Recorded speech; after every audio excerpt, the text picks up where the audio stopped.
जी का खालसा। वाहिगुरु जी की फतेह। तो कल के दिन हम लोग क्या मनाने वाले हैं? इंडिपेंडेंस डे है ना, स्वतंत्रता दिवस। कब मनाते हैं? 15 अगस्त, है ना। 15 अगस्त। और हम लोग आजाद कब हुए थे? 15 अगस्त 1947, है ना। 1947 में हम लोग आजाद हुए। और आज के दिन हम लोग किसका दिन मनाते हैं?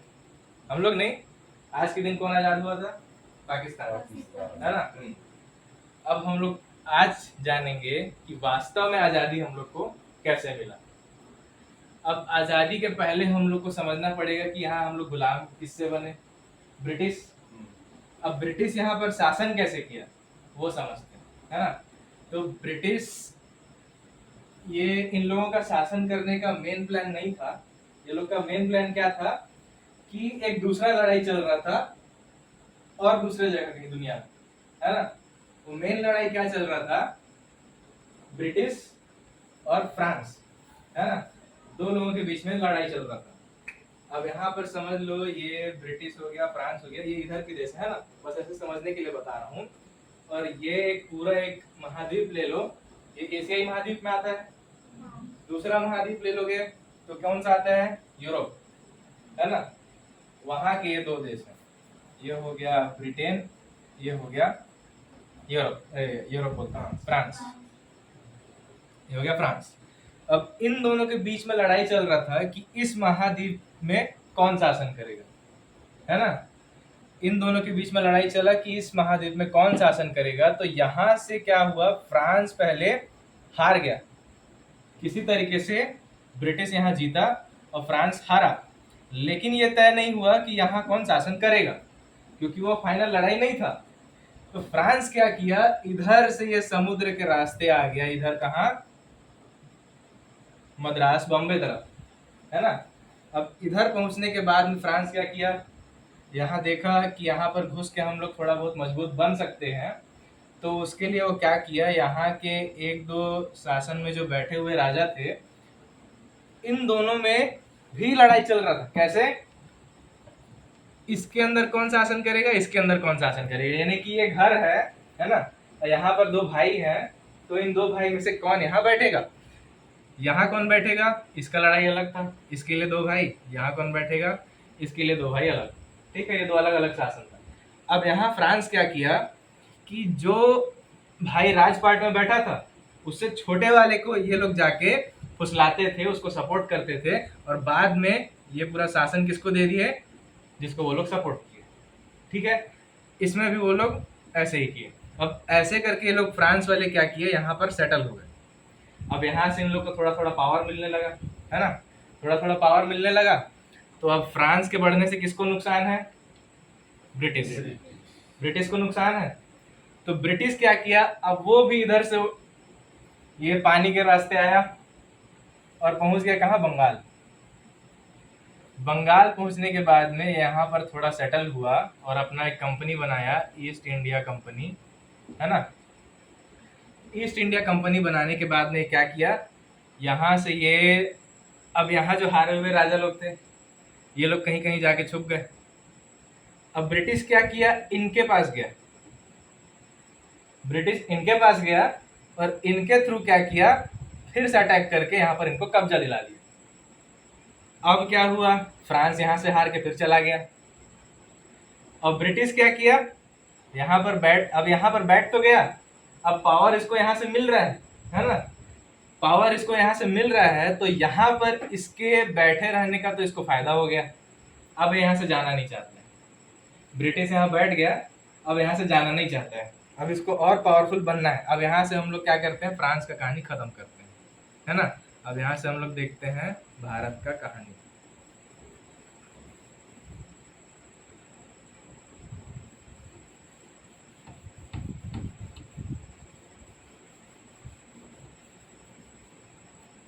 अब ईस्ट इंडिया कंपनी में बैठ तो गया ब्रिटिश, ठीक है। इसका नाम क्या पड़ गया,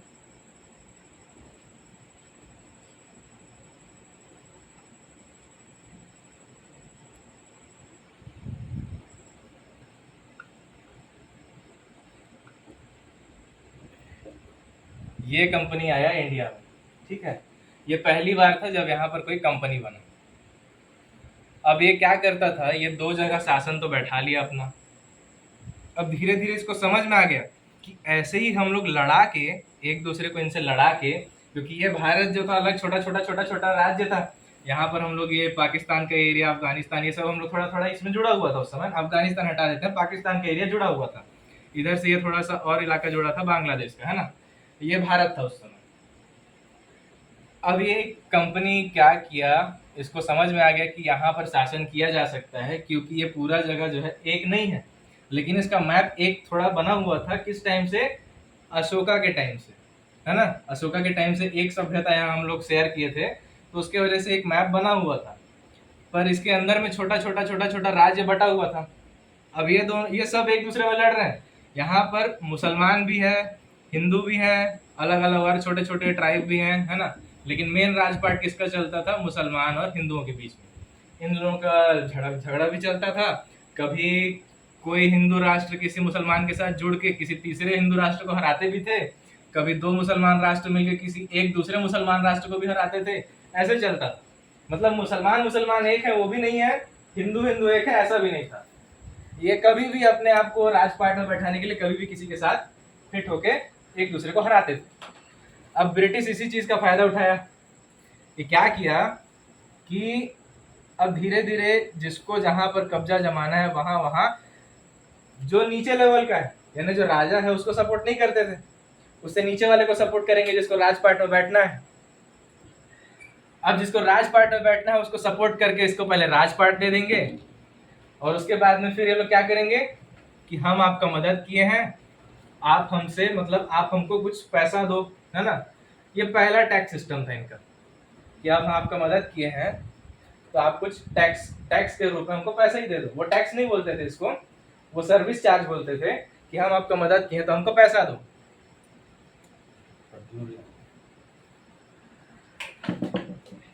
अब उसके बाद में अब यहाँ से ये राजपाट का कहानी भी खत्म करते हैं, है ना।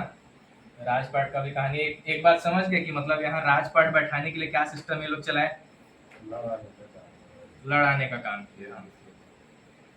अब ये ईस्ट इंडिया कंपनी धीरे धीरे ईस्ट इंडिया कंपनी क्या हो रहा है?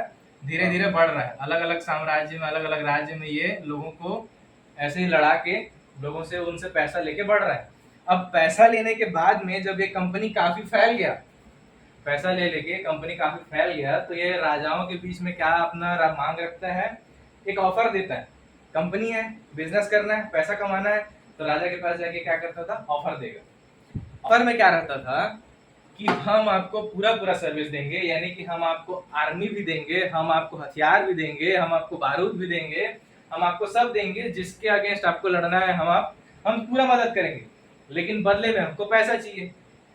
अब पैसा ले लेके अब इनका तो अच्छा खासा सिस्टम यहाँ बन गया। अब पैसा लेने के बाद में इनके पास क्या जरूरत पड़ा? आदमी का, है ना। तो वैसे ही अब ये जिसको मदद करता था, पैसे की जरूरत नहीं है, पैसा खुद कमा रहा है ये। जैसे कि इंडिगो बोलते हैं, नीला नीला रंग बेचा जाता था उस समय, है ना, यहाँ से लेके, तो वो सबको बेचने के, अब वो पैसा तो कमा रहा है, अब इसको चाहिए आदमी।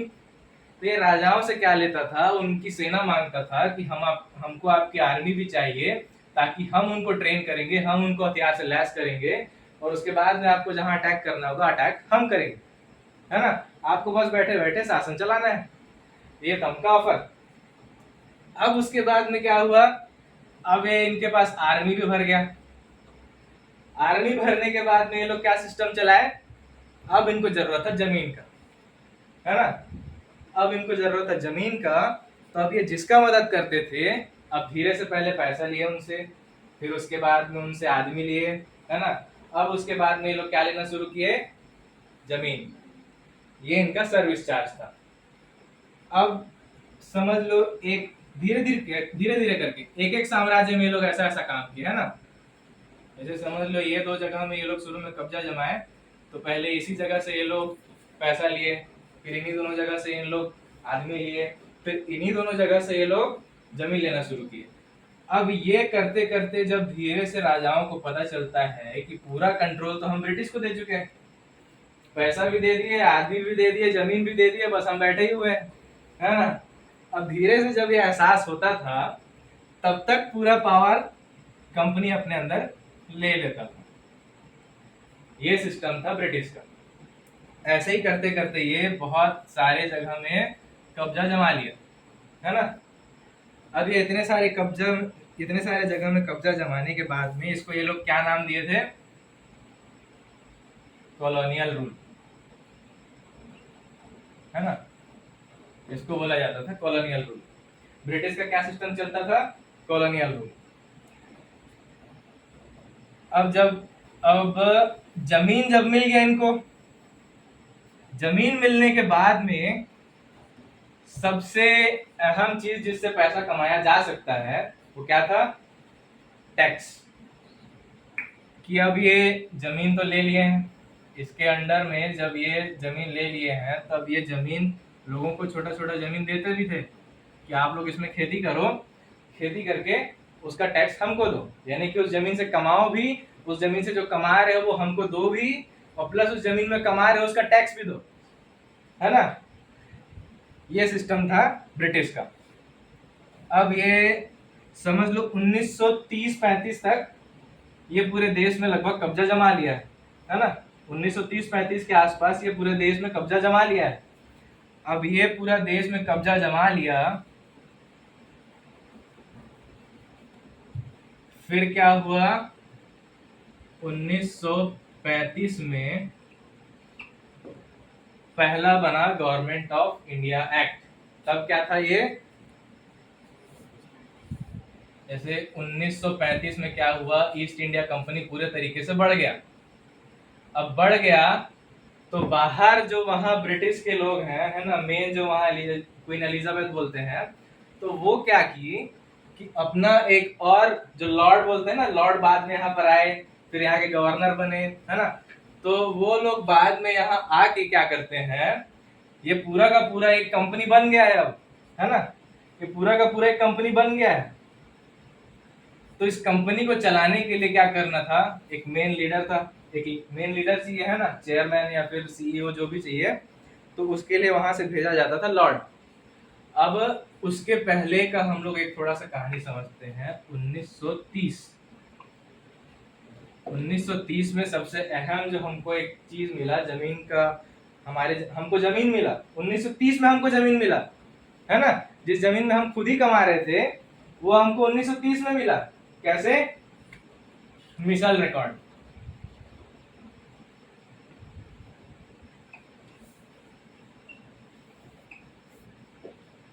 जो जमीन में हम लोग कमा रहे हैं उस जमीन का पट्टा हमको कब मिला? 1930 में हमारे नाम पे बना। और वही आधार है हमारा जाति प्रमाण पत्र जो भी हम लोग बनाते हैं। तो मेन आधार है हमारा 1930 का मिसल, और ये हमको मिला कब? 1930 में, है ना। और ये दिया क्यों गया?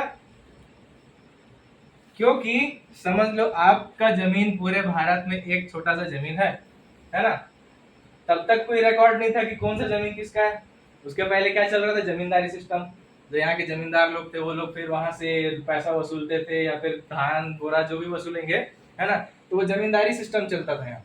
लेकिन जब ये पूरा भारत ये लोग कब्जा जमा लिए, उस समय ये लोग क्या किए? सबको एक एक छोटा छोटा जमीन दिए। क्यों? क्योंकि जमीन से टैक्स लिया जाता है।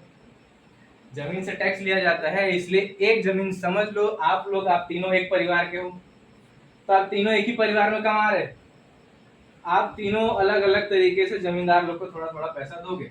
लेकिन ये फिक्स नहीं था कि कौन किसका जमीन है, कोई भी कहीं से भी कमा सकता है ना। जमींदार जिसको जो जमीन देगा वो लोग वहां से कमाते थे। अब 1930 में इसको ब्रिटिश गवर्नमेंट क्या किया? पलट दिया। इसका तैयारी शुरू हुआ, पलटने का काम बाद में हुआ, तैयारी शुरू हुआ 1930 में जब मिसल दिया। उस मिसल का मतलब ये था कि अगर ये 1 एकड़ जमीन भी आपको दिया जा रहा है तो आप उससे कमाओ और टैक्स हमको दो। ये था कहानी टैक्स का, है ना। यानी कि ये पूरा पूरा एक कंपनी है, कंपनी हमको जमीन दे रही है कि आप इससे कमाओ और हमको उसका एक हिस्सा दो जिसको टैक्स कहा जाएगा। यानी आप जमीन आप ही का है, कब्जा हम कर लिए हैं, और आप उससे कमाओ, जो कमा रहे हो वो भी आपका नहीं है, प्लस जो आप कमा के पैसा आपको मिल रहा है वो पैसा भी कुछ हिस्सा फिर से सरकार को दो, जिसको टैक्स बोलते हैं, है ना। ये सिस्टम चलाया ब्रिटिश। अब इसके बाद में 1935 में जब ये 1930 का कहानी हो गया, 1935 में जब गवर्नमेंट ऑफ इंडिया एक्ट पहली बार बना,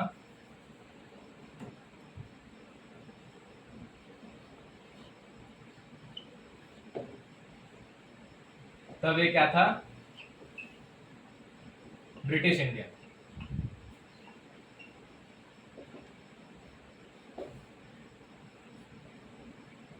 अब एक बात को समझना, 1935 का जो गवर्नमेंट ऑफ इंडिया एक्ट है ना, यहाँ से मेन कहानी शुरू होता है हमारे देश के आजाद होने का।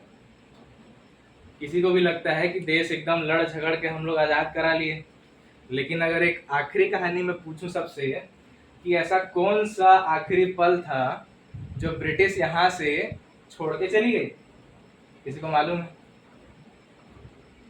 आखिरी पल कौन सा था जब ब्रिटिश यहाँ से छोड़ के चली गई? 1947 में साइमन कमीशन के बाद में जब गांधी जी साइमन कमीशन में जाके बैठे तो वहां कुछ समझौता हुआ कहा जाता है, जिसके बाद में ब्रिटिश इस देश को छोड़ के चले गए, है ना, ऐसा कहा जाता है। लेकिन ऐसा कौन सा समझौता है जो ब्रिटिश ऐसा मानेगी कि ठीक है हम जा रहे हैं यहाँ से? ऐसा कोई समझौता हो सकता है? यानी कि आपके घर में कोई बंदूक लेके खड़ा है, आप उसको बोलोगे कि आप लोग चले जाओ यहाँ से, अगर उसको आप अच्छा से अच्छा ऑफर भी दोगे, पूरे घर को लूट के ले जाओ, फिर उसके बाद में घर का पूरा गहना ले जाओ, फिर उसके बाद में यहाँ के लोगों को भी ले जाओ, है ना, तो ऐसा तो कोई बोल ही नहीं सकता ना कि यहाँ के लोगों को भी ले जाओ। आप घर बचा रहे हो कि किसको बचा रहे हो? ठीक है, तो यहाँ ये सोचने वाली बात है कि कौन सा समझौता हुआ 1947 में साइमन कमीशन में। अब ये बोला जाता है कि नॉन वायलेंस, है ना, यानी कि बिना वायलेंस किए, बिना लड़ाई झगड़ा किए देश को आजाद कर दिए। अब ये पूरी दुनिया कंफ्यूज हो जाती है कि बिना लड़ाई लड़े, बिना हथियार उठाए देश कैसे आजाद हो गया? क्योंकि सबसे जो तरक्की किया देश आजादी के बाद में, उसको बोला जाता है चाइना। और चाइना आजाद हुआ कैसे? हथियार उठा के, लड़ाई लड़के ऐसे आजाद हुआ, ना कि समझौता करके। समझौता करके कभी आजादी नहीं मिलता है ना। अगर कोई आपके ऊपर बंदूक ताना है तो आप उससे क्या समझौता करोगे अपने जीवन के लिए? ऐसा कोई समझौता है कि जिसके सर में खून सवार हो गया कि उसको आपको मारना ही है, तो ऐसा क्या आप समझौता करोगे कि आपका जान बच जाए? ऐसा कुछ नहीं हो सकता। लेकिन ब्रिटिश को क्या करना था, मेन कब्जा जमाने का जो इंटेंशन है ब्रिटिश का नहीं था। कब्जा तो वो जमा लिया, मेन इंटेंशन उसका क्या था कि इस जगह से हमको पावर इकट्ठा करना है। किस लिए? वहां शासन करने के लिए, यूरोप में वहां शासन करने के लिए मेन पावर वो इकट्ठा करता था यहाँ इंडिया से। कैसे? पैसा आ गया, पावर आ गया, जमीन आ गया, मतलब अपना पूरा साम्राज्य वो बढ़ा लिया। पूरा साम्राज्य वो बढ़ा लिया कैसे? यहाँ कब्जा जमा के। अब उसके बाद में जो 1935 में ही एक और घटना घटा, जो एक्ट पढ़ते हैं हम लोग, गवर्नमेंट ऑफ इंडिया एक्ट। उस एक्ट में क्या था, साफ लिखा हुआ है, उस एक्ट के शुरुआती पेज में ही, एक दो पेज में ही आपको मिल जाएगा कि पाकिस्तान, बांग्लादेश, इंडिया और पंजाब, ये चार टुकड़ा इसका किया जाना चाहिए, है ना। ये 1935 में डिसाइड हो गया। अब अगर 1935 में देश का विभाजन तय हो गया था, तो हम कैसे बोल सकते हैं कि 1947 में हम आजाद हुए? आजाद हुए तो हम क्यों इसको अलग किए? आजादी का लड़ाई तो हम सब एक साथ लड़े थे, है ना। अगर ब्रिटिश का ये प्लान था कि आपको अलग करना ही है, तो आजादी के बाद में हम इसको अलग क्यों किए? ब्रिटिश के रास्ते में क्यों चले? आज भी इंग्लिश क्यों पढ़ा जाता है ना। ये सवाल उठाना पड़ेगा ना कि ब्रिटिश का ही सिस्टम आज तक क्यों चल रहा है। ये बात तो समझ के बाहर है। तो इसका 1935 में अगर ये अलग होने के लिए बात कर दिया गया था, इसका मतलब ये था कि 1935 में ही ब्रिटिश ये डिसाइड कर ली थी कि वो इस जगह को छोड़ के जाएगी, है ना, खुद ही छोड़ के जाएगी, ये सोच लिया था ब्रिटिश। और लोग बोलते हैं कि वो परेशान हो गए थे आंदोलन से, ये वो, है ना। लेकिन एक बात और गौर करना कि देश की आधी जनता डॉक्टर अंबेडकर के साथ थी। डॉक्टर अंबेडकर आजादी के साथ नहीं थे, क्योंकि आजाद होने ही नहीं वाला था। डॉक्टर अंबेडकर को पता था 1935 में जब ये भारत को छोड़ के जाने वाले हैं, तो डॉक्टर अंबेडकर ये बात को समझ गए थे कि देश आजाद होने वाला नहीं है ना। तो डॉक्टर अंबेडकर क्या किए, आधी जनता उनके साथ थी, आधी जनता गांधी जी के साथ, समझ लो। तो आधी जनता में भी समझ लो कि देश का सिर्फ 10% इंसान ही गांधी जी के साथ था होगा, है ना। 10% ही लोग गांधी जी के साथ थे। इस 10% के नारेबाजी से क्या ब्रिटिश को कुछ फर्क पड़ता है? नहीं पड़ेगा। इसका एक प्रमाण ले लो, जैसे जलियांवाला बाग का कहानी सुनते हैं हम लोग। वहां क्या हुआ था, बहुत बड़ा एक पार्क था, वहां आने जाने का सिर्फ एक रास्ता, वहां पर सैकड़ों लोग बैठे हुए थे। ब्रिटिश क्या वहां क्या होता था कि हमको आजादी का लड़ाई कैसे लड़ना है, वहां पर उसका प्लानिंग करते थे। जब ये बात ब्रिटिश को पता चला तो अंधाधुंध फायरिंग करा दिया, सैकड़ों लोग एक बार में मर गए। तो इसको 10% लोगों को मारने में कोई फर्क पड़ता है क्या? उसको बिल्कुल फर्क नहीं पड़ता कि कितने मरे कितने जिए। उसको फर्क पड़ता है कि हमको ये जगह चाहिए, इससे पैसा चाहिए, है ना। अब ये समझ लो कि हम लोग बिना हथियार उठाए आजाद नहीं हो सकते। अब अगर हम लोग नॉन वायलेंस का बात करें तो नॉन वायलेंस में भी एक चीज आता है, जैसे हम लोग कोई आंदोलन करते हैं ना, आज भी कोई आंदोलन करते हैं तो उसमें एक बात यह आता है कि आप ये कानून हटाओ वरना हम, है ना, वरना हम। तो ये नॉन वायलेंस की कहानी में वो वरना गायब था। नॉन वायलेंस यानी वहां पर हमला करना ही नहीं है, तो वरना हम का धमकी कौन दे सकता है? कोई नहीं, है ना। आप इस जगह को छोड़ के जाओ वरना हम, फिर उसके आगे का धमकी मिल ही नहीं रहा है। ब्रिटिश को पता है नॉन वायलेंस। तो ये एक प्लानिंग क्या था कि 1935 में जब ये डिसाइड हो गया कि ब्रिटिश इस जगह को छोड़ के जाने वाली है, तब जो नेता यहाँ के बाहर से पढ़े लिखे थे, कौन कौन पढ़े लिखे थे यहाँ से बाहर से? गांधी, नेहरू, बाल गंगाधर तिलक, सरदार पटेल, ये सब बाहर से पढ़ लिख के आए हुए थे। इनको ब्रिटिश का राजनीति पता था, ब्रिटिश का राजनीति इनको पता था। तो एक बार क्या हुआ था, जब ये पूरा एक बार आप लोग अभी हटाओ, इसके पहले एक बार क्या हुआ था, ईस्ट इंडिया कंपनी जब बंगाल में बस थी, तब ब्रिटिश यहाँ से एक बार और वापस जा चुकी थी। क्या करके? यहीं के लोगों को यहाँ का इंचार्ज बना के, है ना, यहीं के लोगों को यहाँ का इंचार्ज बना के ब्रिटिश यहाँ से जा चुकी थी। लेकिन प्रॉब्लम क्या आया कि यहाँ जो बैठे हुए लोग थे सिर्फ ऊंचे वर्ग के लोग थे, है ना, ऊंचे वर्ग के लोग थे। उन्हीं को धंधा चलाने आता था, पैसा कमाने आता था। हमारे लोग जो थे थोड़े नीचे जाति के, है ना, तो हमको उतना आइडिया नहीं था धंधे का। तो ऊंचे वर्ग के लोगों को यहाँ पर बैठा दिया। ऊंचे वर्ग यानी कौन हम बोल सकते हैं? ब्राह्मण, है ना। अब उसके बाद में जब ये लोग यहाँ से चले गए और यहाँ से जाने के बाद में क्या हुआ, कंपनी लॉस में जाने लगा। अब यहाँ पर पूरा सेटलमेंट ब्रिटिश करके जा चुकी थी कि यहाँ पर शासन, यहाँ पर ये कंपनी कैसे चलेगा, यहाँ से पैसा कैसे कमाना है, किस महीने कितना यहाँ से स्टॉक बाहर जाएगा, है ना, ये सब ब्रिटिश पहले से प्लानिंग बना चुकी थी। अब उस हिसाब से भी अगर वो प्लानिंग चल रहा है तो भी कंपनी को लॉस कैसे हो रहा है, ये ब्रिटिश भी पागल हो गई।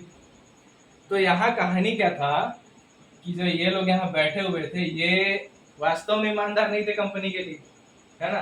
तो क्या करते थे, कुछ सामान इधर बेच दिया, कुछ सामान उधर बेच दिया, कुछ पैसा फिर जो आया उसको अपनी जेब में डाल लिया। ऐसे कर करके ये लोग अपने आप को पावरफुल बना लिया, अंदर के लोग, है ना, अपने जेब में पैसा डालना शुरू कर दिए।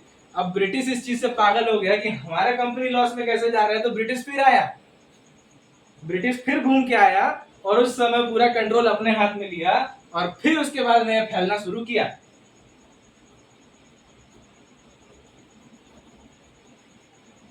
ये कहानी था ब्रिटिश के फिर से वापस आने का, है ना।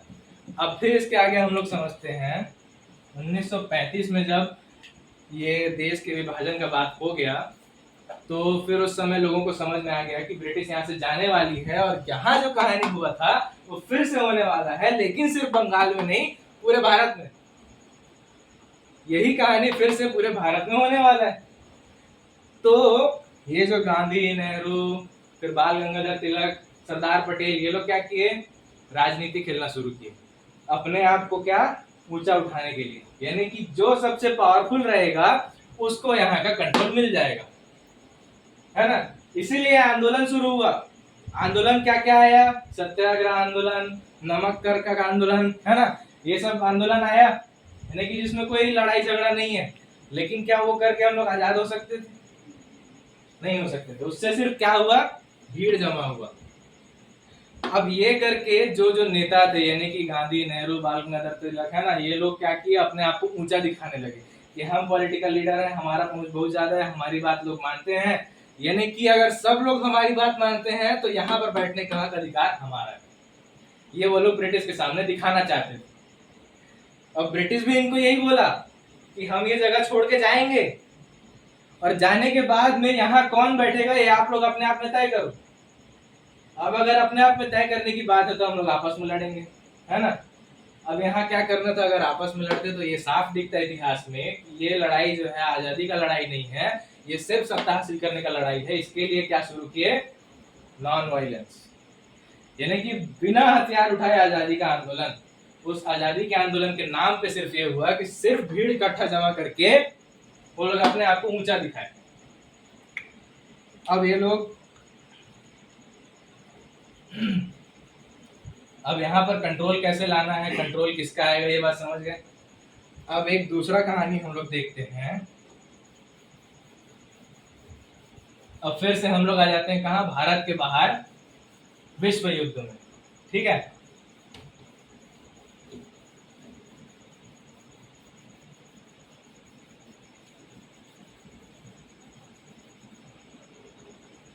विश्व युद्ध कब से चला? 1939 से 1945। ठीक है, अब इसमें क्या हुआ? विश्व युद्ध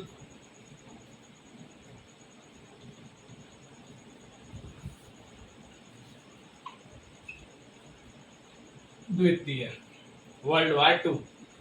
इसमें क्या हुआ कि यहाँ का जो यूरोसियाई देश था, यूरोप के जो देश थे, ब्रिटेन, फ्रांस, ये लोग पहले ही क्या कर चुके थे? अमेरिका में भी जाके यहाँ कब्जा जमाए हुए थे, है ना। यानी कि अमेरिका में भी दो वर्ग देखने को मिलता है, काला गोरा। तो जो काले लोग हैं वो पहले से यहाँ के लोग हैं, जिसको इंडिजीनियस पीपल बोलते हैं। वहां के लोग इंडिजीनियस पीपल के डे के दिन में क्या मनाते हैं? नेटिव अमेरिकन डे, है ना। यानी कि काले लोग यहाँ के ओरिजिनल लोग। अब ये गोरे आए हुए हैं, ये बाहर से आए हुए हैं, तो ये लोग क्या किए? यहाँ कब्जा जमा के रख चुके थे। ठीक है, तो वर्ल्ड वार में क्या हुआ? अमेरिका, ब्रिटेन यानी ब्रिटिश और फ्रांस, ये तीन देश लड़ गए किसके अगेंस्ट में? एक बहुत बड़ा और दूसरा पावर था रशिया, इसके खिलाफ में मेन लड़ाई था, है ना। अब ये इसके साथ में फिर और भी छोटे छोटे देश मिलते गए, है ना। ये अपना अपना एक दूसरे के साथ मिल मिल के लोग लड़ाई झगड़ा करते गए। अब फिर बाद में क्या आया? 1900 यूएनओ बैठा कब? 1945 में। यूएनओ क्या था? विश्व संगठन, यानी कि 50 देश आपस में मिल के क्या किए? एक संगठन बनाए, और उस संगठन में ये बात रखे कि ये जो विश्व युद्ध चल रहा है उसको खत्म किया जाए। और ये खत्म कैसे होगा? 50 देश आपस में मिलकर ये लोग क्या किए? 1945 में इस विश्व युद्ध को खत्म किए, है ना। 1945 में जब विश्व युद्ध को खत्म किए तब शुरू हुआ यूएनओ। यूएनओ शुरू हुआ कब? 1945 में। और उसके बाद में क्या हुआ? ये विश्व युद्ध को रोक दिया। अब यहाँ पर कहानी समझना कि अगर अमेरिका और रशिया आपस में लड़ रहा है, यानी कि दो आदमी आपस में लड़ रहे हैं, उसको आके अगर रोक भी दे, है ना, तो उन दोनों के मन में एक मानसिकता रहे कि नहीं, ये अब दुश्मन ही है मेरा। तो युद्ध असल में रुका बस, लेकिन मानसिकता का लड़ाई शुरू हो गया। ये लोग आपस में एक दूसरे से लड़ना ही चाहते थे, तो उसका क्या तरीका निकाले ये लोग?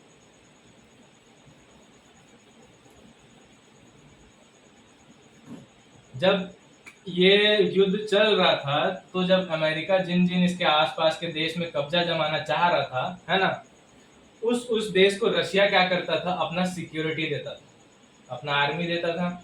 यानी कि इन देशों के बीच में क्या होता था? समझौता होता था कि क्या करना है, हम आपको आर्मी देंगे, हम आपको ट्रेन करेंगे, हम आपको हथियार देंगे, है ना, तो यहाँ के लोग भी उसमें जुड़ के सपोर्ट करके सब यहाँ अपने आप को बचाने लगे। अब रशिया क्या किया, वाकई में अमेरिका को यहाँ घुसने से रोक दिया। रशिया क्या किया, वाकई में यहाँ से अमेरिका को घुसने में रोक दिया। लेकिन इनके बीच में समझौता क्या हुआ था कि जैसे ही ये युद्ध खत्म होगा आप यहाँ से वापस चले जाओगे, है ना। ये रशिया और इन देश के बीच में समझौता हुआ था कि जैसे ही युद्ध खत्म होता है आप वापस चले जाना। लेकिन जब ये दोनों समझ गए कि अब अगली बार फिर युद्ध होगा और अगली बार के लिए हमको तैयार होना पड़ेगा और ज्यादा ताकतवर बनना पड़ेगा, तो रशिया क्या किया, इस जगह से ये छोड़ के नहीं गया, इस जगह को ये अपने अंदर खींच लिया। रशिया इस जगह को अपने अंदर खींच लिया। और वहीं अमेरिका क्या किया कि जिस जिस देश को ये गुलाम बना के रखा था, है ना, ठीक है, जिस जिस, यानी कि अपना इंडिया भी आ गया, ठीक है, तो जिस जिस देश को ये गुलाम बना के रखा था उसमें ये क्या करना शुरू किया, 1945 के बाद में ये प्लानिंग और पक्का कर दिया कि अब हम इस जगह को छोड़ के जाएंगे, क्योंकि यूएनओ में क्या सिस्टम था, वोटिंग सिस्टम। यानी कि युद्ध रुकने के 1945 में युद्ध रुकने के बाद में एक सिस्टम चला कि यूएनओ में जब विश्व में जो भी चीज हमको क्या फैसला लेना, यानी कि एक एक देश में हमको पैसा भेजना है, किस लिए, वहाँ के सेफ्टी के लिए, वहाँ के ह्यूमन राइट्स के लिए, है ना, मानव अधिकार, पढ़ाई लिखाई और आगे का जो भी चीज है वो सबको तय करने के लिए क्या किया, ये यहाँ पर यूएनओ में फिट होता था। जो कि वर्ल्ड वार रोकने के बाद में यूएनओ का क्या काम बचा था, सिर्फ यही काम बचा था कि वो विश्व में सबको मतलब डेवलपमेंट में मदद करे, है ना। तो यहाँ पर जो भी नियम कानून पास होता, जो भी स्कीम पास होता, उसके लिए क्या चाहिए, वोटिंग। अब वोटिंग कैसे होता था, अलग अलग, जैसे 50 देश के लोग हैं तो 50 देश के लोग वोटिंग करेंगे कि कौन सा स्कीम किस देश में कैसे पास होगा, है ना। तो ये वोटिंग में अमेरिका अपना पावर दिखाने के लिए कि यहाँ ज्यादा से ज्यादा वोट आए, उसके लिए अमेरिका क्या किया, जिस जिस देश को गुलाम बनाया था उसको आजाद किया और वहां पर एक नेता बैठाया, अपना ही नेता बैठाया, जो वहां से, जो ब्रिटिश से पैसा लेके क्या करते थे, वहां पर नेतागिरी कर रहे थे। उन्हीं लोगों को उस देश में बैठाया और उस सभी देश को क्या किया, डेमोक्रेटिक किया, डेमोक्रेटिक कंट्री बनाया। ये जितने देश को आजाद किया सिर्फ वही कंट्री है जो डेमोक्रेटिक है ना। ये डेमोक्रेसी का जो फंडा है मेन यहाँ से शुरू हुआ, गणतांत्रिक डेमोक्रेटिक। फिर अब इसके आगे हम लोग आ जाते हैं। अब ये समझ गए भारत के साथ भी यही हुआ, इस देश को भी ये क्या करके गया, आजाद करके गया। किस लिए, ताकि यहाँ से भी एक नेता जाए यूएनओ में और वो इसका जो बात है उसमें वोट कर दे, सहमति दे दे। इसीलिए इनको आजाद किया। 1945 में विश्व युद्ध खत्म हुआ, 1945 में यूएनओ बना और एकदम जल्दीबाजी में क्या हुआ, 1947 में आजाद कर दिया, है ना। तुरंत ये क्या किया, 1947 में आजाद करके चले गया। किस लिए, ताकि ये देश आजाद दिखे, यहाँ से एक नेता जाए और वहां पर जाके जो वोटिंग चल रहा है वहां पर हमारे बात में हाँ बोलते। ये था मेन कारण आजाद करने का। तो जो उसके बाद में जो हमारे देश में जो भी आंदोलन चला, अब फिर से आ जाते हैं हम लोग कहाँ, पाकिस्तान, बांग्लादेश, पंजाब। अब फिर से हम लोग आ जाते हैं देश दुनिया छोड़ के भारत में।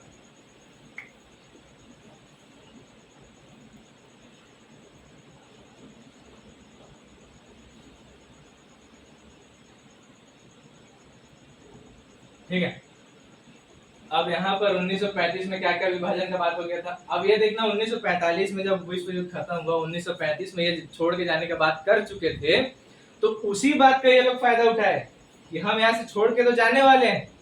और यहाँ पर क्या चल रहा था, मुसलमान लोग अपना अलग एक कॉन्स्टिट्यूशन चाहते थे, यानी कि हम लोग यहाँ पर अगर हैं तो हमारे लिए अलग से कुछ नियम कानून हो, है ना। तो ये हिंदू मुसलमान का एक अलग फंडा यहाँ चल रहा था। उसी का फायदा उठाते हुए क्या किए थे लोग 1935 में ये विभाजन का बात किए थे कि पाकिस्तान एक अलग होगा, बांग्लादेश एक अलग होगा, और साथ में एक क्या किए थे, सिखों का एक अलग राज होगा। ठीक है। अब 1947 में जब ये आजाद करके जब बोला जाता है कि ये लोग ब्रिटिश यहाँ से छोड़ के गए, तब पाकिस्तान अलग हुआ, बांग्लादेश बाद में अलग हुआ, लेकिन एक और विभाजन जो था सिखों का, ये विभाजन नहीं हुआ। क्यों नहीं हुआ? इसका कारण ये है कि भारत में जो अंग्रेजों के खिलाफ लड़ाई चला, जो असल में जो आजादी का लड़ाई चला, वो सबसे ज्यादा इन्हीं लोग उसमें शहीद हुए। यानी कि जो असल में हमको आजादी का लड़ाई लड़ना था, हथियार उठा के शहीद होके, है ना, जैसा कि असल में आजादी हमको वैसे ही मिल सकता है, तो उसमें सबसे ज्यादा आगे कौन थे? सिख। इसीलिए किसी तरीके से इनको आजाद करना सही नहीं समझा, है ना। अब हम लोग अगर परसेंटेज देखेंगे कि कितने शहीद हुए हैं पूरे देश में, तो इंडिया गेट में वहां सबका नाम लिखा रहता है। उस सर्वे के हिसाब से जब उसमें सर्वे किया गया, 85% सिख शहीद मिले, है ना।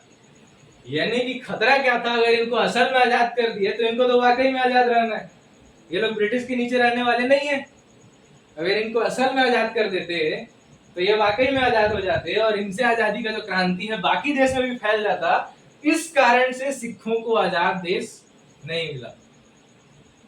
अब यहां से फिर इनका कहानी ही क्या करते हैं ब्रिटिश लोग, खत्म करते हैं। और इसीलिए आज भी सिखों का एक जो खालिस्तान बोला जाता है, आज भी उसका मांग किया जाता है कि हम इतना जो मेहनत किए हैं, ये देश उसके लायक अब नहीं है, तो हमको एक अलग देश चाहिए। उसका मांग आज भी करते हैं। और ये देश इस लायक क्यों नहीं है? क्योंकि यहाँ जो कंट्रोल में बैठा है वो वास्तव में ये काम करता है कि जिसको एक एक जमीन दे दी गई है उनसे टैक्स लेता है, और उस टैक्स को बाद में क्या करता है, ब्रिटिश तक पहुंचा देता है। इसीलिए इसको उस लायक ना समझ के इसका एक अलग मांग था, और आज भी इसका मांग किया जाता है। अब बात ये हुआ कि 1947 में जब आजाद हुआ देश, तो जब विभाजन किस आधार पे हुआ? धर्म के आधार पर, है ना, हिंदू मुसलमान के आधार पर।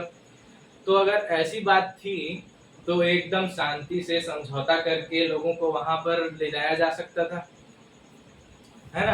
यानी कि यहाँ पर अगर आज भी देखोगे तो केरला को पूरा मुसलमान के नाम से बदनाम कर दिए हैं। तमिलनाडु में देखोगे वहां भी मुसलमान मिलेंगे, आंध्रा में देखोगे मुसलमान, महाराष्ट्र में मुसलमान, गुजरात में, राजस्थान में, फिर आपका छत्तीसगढ़ में भी, दिल्ली में, एमपी, जहां देखोगे मुसलमान मिलेंगे ही मिलेंगे। तो इनका भी एक मांग था कि हम अपना देश छोड़ के नहीं जा सकते, देश प्रेमी तो हम भी हैं। कैसे? 85% के बाद 12% जो शहीद हुए मुसलमान, ये शहीद 12% जो शहीद हुए कौन? मुसलमान। अब अगर ये लोग अपने देश के लिए शहीद हुए हैं, अपने उस जगह के लिए शहीद हुए हैं, तो उनका तो जज्बात वहां से जुड़ा है, भावना जुड़ा हुआ है, कोई छोड़ के जाना नहीं चाहेगा।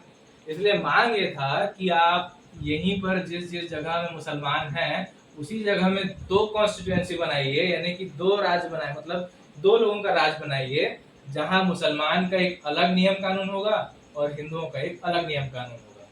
लेकिन ऐसा ना करते हुए ब्रिटिश क्या किया? Divide and rule. Divide and rule, तो पाकिस्तान का एक विभाजन तय कर दिया था। अब जब 1945 में उनका ये प्लान फेल हो रहा था कि यहाँ पर जो वर्ल्ड वार चल रहा है ना, वहां पर ये लोग फेल होते दिख रहे थे, बस विश्व युद्ध रुक रहा है। अब वहां विश्व युद्ध रुकने के बाद में जब अपने आप को पावरफुल दिखाने के लिए यूएनओ एक जगह था जहां से हम पावरफुल बन सकते हैं, तो वहां पर पावरफुल बनने के लिए क्या चाहिए? वोट। अब वो वोटिंग में जीतने के लिए क्या किया? पाकिस्तान को अलग किया, बांग्लादेश को अलग किया, भारत को एक अलग किया। अब यानी कि एक देश जो था, यहां से क्या आ गया इनके पास में? 3 वोट। एक देश से जहां 1 वोट मिलता, वहां से इसको क्या आ गया? 3 वोट। ये था मेन कारण विभाजन का।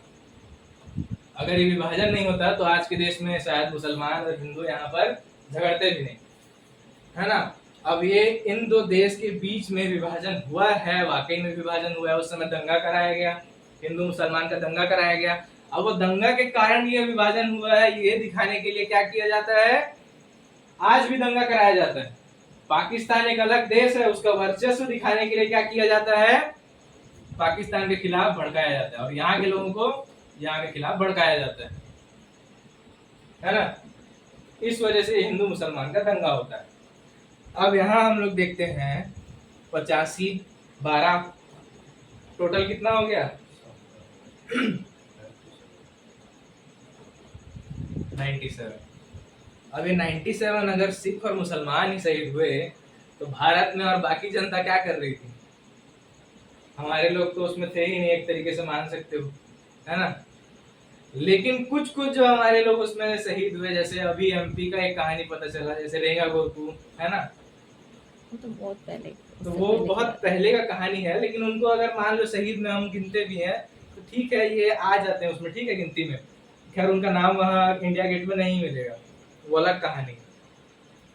लेकिन बाकी जो बचे हुए 3% जो आज भारत को बोलते हैं कि ये हिंदू राष्ट्र है, तो ये हिंदू इसमें से कितने शहीद हुए, 3%। तो अब ये हिंदू राष्ट्र का मांग कैसे कर सकते हैं 3% जब शहीद होते हो आप, तो आप हिंदू राष्ट्र का मांग कैसे कर सकते हो। ये इस वजह से होता है क्योंकि गांधी, नेहरू, ये लोग जो राजनीति खेले यहाँ पर, ये आजादी के टाइम पे ही ये शब्द को वापस लाया गया, हिंदू। हिंदू के नाम पे सबको इकट्ठा किया गया, राजनीति खेला गया, आंदोलन किया गया, आजादी का लड़ाई नहीं लड़ी, सिर्फ आंदोलन की। और वही राजनीति आज तक चल रहा है, आज तक हर जगह सिर्फ आंदोलन चल रहा है, हथियार उठा के कोई अपने हक की बात नहीं करता है ना। जो असल में हथियार आज भी हम असल आज के डेट में अगर हम हथियार देखेंगे तो जो संविधान हमको मिला है, कॉन्स्टिट्यूशन, इसका इस्तेमाल भी हम नहीं करते क्योंकि ये हमारे बीच तक पहुंचा ही नहीं। इसमें क्या है क्या नहीं है हमको मालूम ही नहीं है, तो हम अपने अधिकार की बात करते ही नहीं है। हमको कंट्रोल करने वाला कौन है, कोई नेता। अब वो नेता हम लोग देख लेते हैं, अगर कांग्रेस का नेता होता है तो कांग्रेस ही तो वो मेन कारण था जो आंदोलन शुरू की थी यहाँ पर सत्ता में बैठने के लिए। तो इसके दिए हुए मुद्दे से हम लोग आज आजाद होंगे क्या, इससे हमको कोई फायदा है क्या। ये तो खुद अगर 65 साल यहाँ पर सरकार में रही, जितना लूटना था लूटी। अब उस समय भी कितने लोग यहाँ से पैसा लूट के गए होंगे उसका कोई हिसाब नहीं है ना। अब उसके बाद में एक राजनीति और था कि देश आजाद तो हो गया, लेकिन यहाँ आजाद करने के पीछे में एक नेता का हाथ नहीं था, और भी नेताओं का हाथ था। तो यहाँ राजनीति खेलने के लिए एक और चीज किया गया, जो संविधान में अलग अलग हाउस रखे ना, लोकसभा, राज्यसभा, विधानसभा, तो वहां पर कब्जा जमे रहे हमारा, उसके लिए क्या किए, एक और पार्टी बना दिए, बीजेपी। ठीक है, इसलिए दो दल होना जरूरी है हमारे देश में, है ना। हमारे देश का जो संविधान बोलता है कि हमारा राज्य कैसे चलेगा, तो लोकसभा और राज्यसभा में, है ना, ये दो हाउस है, इससे में हमारा देश चलेगा। तो एक पार्टी लोकसभा पकड़ ली, एक पार्टी राज्यसभा पकड़, ऐसा समझ सकते हो आप, है ना। ऐसा है नहीं, ऐसा समझने के लिए समझ सकते हो कि दो दल को कंट्रोल करने के लिए दो पार्टी, पक्ष विपक्ष, पक्ष विपक्ष। हालांकि ये सीधे तरीके से ऐसा नहीं करते हैं, घुमा फिरा के काम करते हैं, इसलिए हमको ये चीज समझ नहीं आता है। लेकिन बात ये था कि पक्ष विपक्ष की लड़ाई होगी तभी तो ये देश दिखेगा, इसीलिए दो पार्टी आ गए। अब उसके बाद में 1947 में जब देश आजाद हुआ, तब हमारे बीच में क्या एक और काम होना था। जैसे हमारा इंडिया गेट बना, तो इंडिया गेट में क्या लिखा है, शहीदों का नाम लिखा है ना। तो अगर 1947 में हमारा देश आजाद हुआ तो एक राजपत्र भी घोषित करना चाहिए था, है ना। एक राजपत्र भी घोषित करना चाहिए था जिसमें साफ लिखा होता कि आज के दिन हमने ब्रिटिश को यहाँ से मार भगाया है, उनसे आजादी ली है, और आज हमारा देश पूर्ण रूप से आजाद हुआ है। ऐसा कुछ लिखा होना चाहिए था, ऐसा कोई राजपत्र नहीं मिलेगा। उसके बजाय क्या मिलेगा आपको,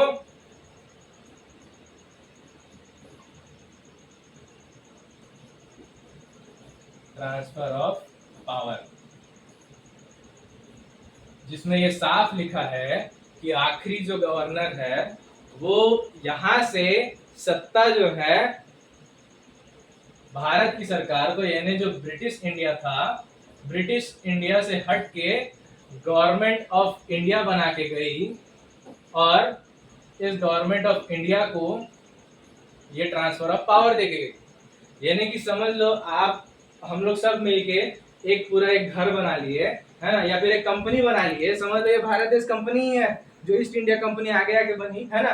तो ब्रिटिश बाद में क्या किया था, ईस्ट इंडिया कंपनी को पूरे एक राज्य, एक पूरे देश के तौर पे खड़ा करने के बजाय वो क्या किया, ईस्ट इंडिया कंपनी को कंपनी रहने दिया और बाद में एक आदमी को भेजता है और यहाँ का गवर्नर बना देता है ताकि ये देश दिखे, है ना, कंपनी ना दिखे देश दिखे। ये काम वहां से किया। अभी ट्रांसफर ऑफ पावर में ये तो साफ लिख गया है कि इसमें कोई आजादी का नाम नहीं है, यहाँ पर हम आपको आजाद करके जा रहे हैं ऐसा कुछ लिखा नहीं है, सिर्फ जो पावर हमारे पास था वो हम आपको देके जा रहे हैं। यानी कि जो कंपनी हम लोग बनाए हैं, जो कंपनी ब्रिटिश बनाया है, उसका सिर्फ इंचार्ज इसको बना दिया। यानी क्या किया, सीधी बात देखना, कुरकुरे है, कुरकुरे से मिलता जुलता एक और क्या कंपनी, टेढ़े मेढ़े, कुरकुरे खत्म कर करके टेढ़े मेढ़े बना दिया, है ना। ये मार्केटिंग है, मेन धंधा तो कमाना है ना, मेन धंधा जो है वो कमाई का है। तो वो कमाई जारी रखने के लिए सिर्फ कंपनी का नाम बदल दिया बोल सकते हो आप, है ना। ब्रिटिश इंडिया से गवर्नमेंट ऑफ इंडिया कर दिया। पावर किसको दिया? पावर, पावर की आप बात करो, सबसे पहले किसको मिला? जो बाहर से पढ़ के आए थे, नेहरू को मिला। सबसे पहला पावर नेहरू को मिला ना। और ये कौन था? उसी राजनीति का हिस्सा था जो सिर्फ भीड़ जमा कर रही थी अपने आप को पावरफुल दिखाने के लिए, और पढ़ के आई थी कहां से? बाहर। यानी कि वो ब्रिटिश के ही पढ़े लिखे लोग थे, है ना, ब्रिटिश के ही पढ़े लिखे लोग थे, वहीं से वो लोग पढ़ लिख के यहाँ आए थे और उन्हीं को ये राजपाट सौंप के चले गया। यानी कि वो, इन लोग ब्रिटिश को ज्यादा अच्छे से समझते थे, तो जो ज्यादा अच्छे से इनका सिस्टम समझेगा यहाँ राजपाट उसी को बैठा के जाया जाएगा, है ना। तो ये था मेन कहानी हमारे देश के आजाद होने का। अब एक बात और देखना, जो सिखों को और एक अलग राज मांगने की बात की जाती है, तो अगर वास्तव में सिखों को एक राज्य दिया जाता, वास्तव में अगर सिख अपना साम्राज्य दिखाते कि कहाँ तक था, तो ये आधा से ज्यादा पाकिस्तान इसमें कवर हो जाता। यानी कि आज भी अगर आप लोग ये देखोगे कि रिकॉर्ड कहाँ तक जाता है सिखों के फैलने का, तो आपको ये अफगानिस्तान तक मिलेगा, अफगानिस्तान तक वो मिलेगा, है ना। गुरु नानक का एक छोटा सा महल भी देखने को मिलेगा वहाँ आपको, जन्म स्थान भी, और जो आज के वहीं डेट में पैदा वहाँ पर हुए, मौजूद है, सारा कुछ सब कुछ वहाँ पर मौजूद है। उसका एक किताब भी है, इसमें दिया हुआ है सब।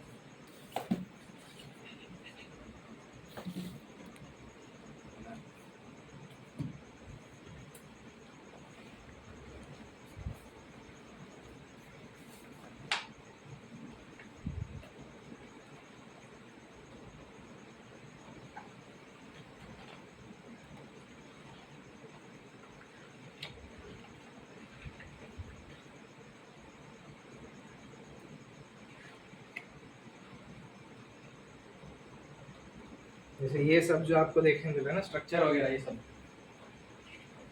और उसके बाद में फिर इधर भी और आपको आगे देखने को मिलता है।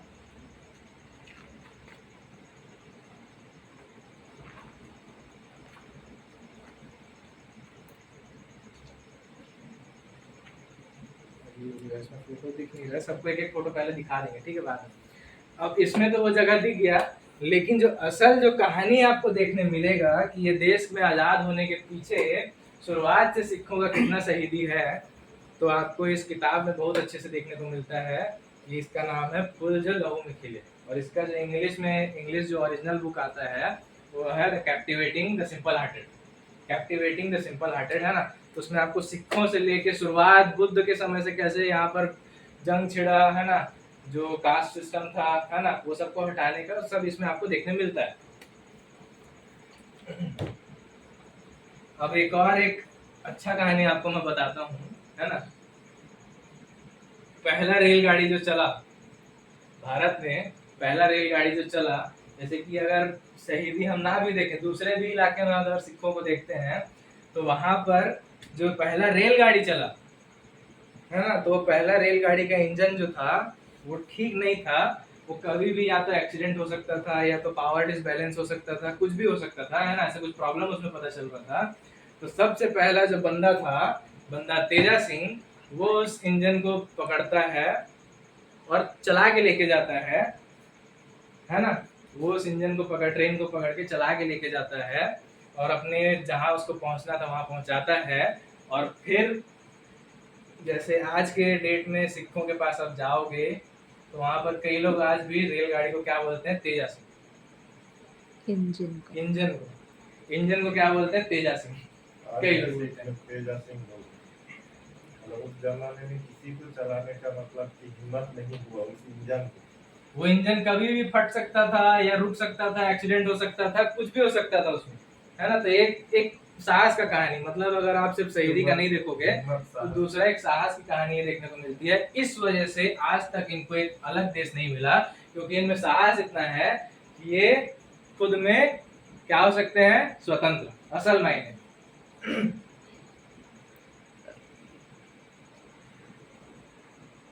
अब ये जैसे हम बोलते हैं खालिस्तान, है ना, तो खालिस्तान अगर आप वर्ल्ड मैप में देखोगे तो आपको खालिस्तान नाम का जगह देखने को आज भी वैसे नहीं मिलेगा, क्योंकि खालिस्तान जो बनना था वास्तव में सिखों का एक राज बनना था, जिसको कहा जाता खालिस्तान। खालिस्तानी आतंकवादी बोलते हैं ना, तो वो खालिस्तानी आतंकवादी नहीं है, ये सिखों का एक राज होना था जो सरकार के खिलाफ आज भी लड़ती है, इसलिए इनको बदनाम किया जाता है खालिस्तानी आतंकवादी बोल के।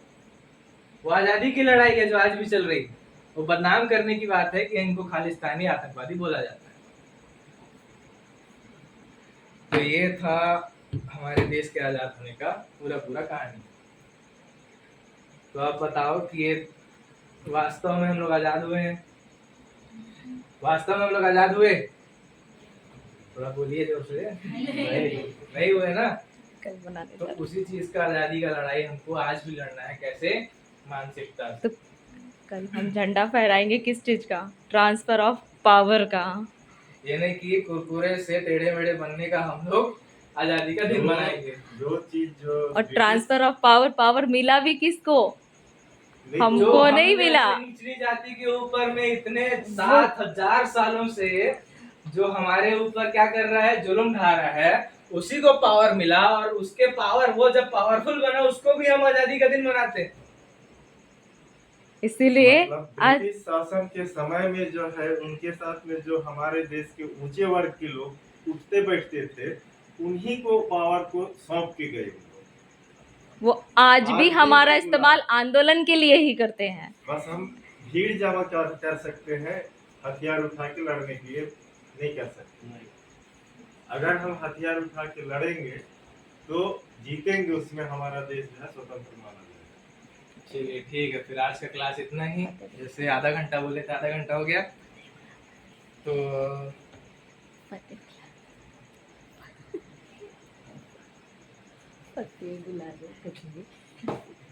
फिर आज का हम लोग क्लास खत्म करते हैं। वाहेगुरु जी का खालसा, वाहेगुरु जी की फतेह।